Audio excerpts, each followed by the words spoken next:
Polygon Labs has been thinking about for some time now, which is how do we break the silos, right? I spoke about how Ethereum is probably one of the most preferred blockchain of choice for dApp developers, but then it's not scalable. So Polygon Labs is one of the companies that is looking to scale Ethereum, and a lot of other companies trying to do that as well.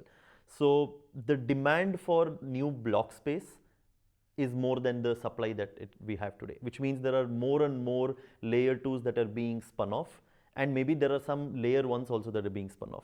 Now, what's the problem with this?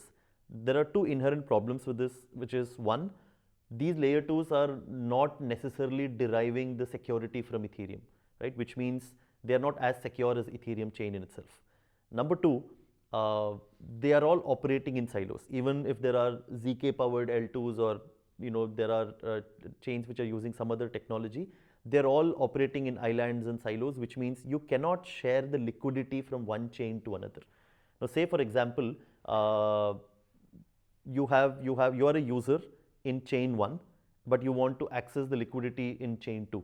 Today you need to end up using third-party bridges and all of that, which is extremely insecure, and the friction is too high for using them. So what if you had an interconnected web of L2s which are powered by ZK, where the liquidity is shared between multiple chains?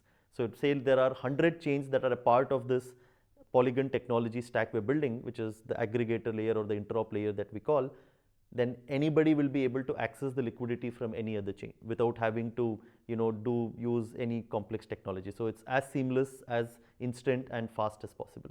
So that's what unified liquidity means, which is different individual chains or layer 2s that are a part of this Polygon ecosystem will all share this liquidity, and there will be seamless transactions between these different chains.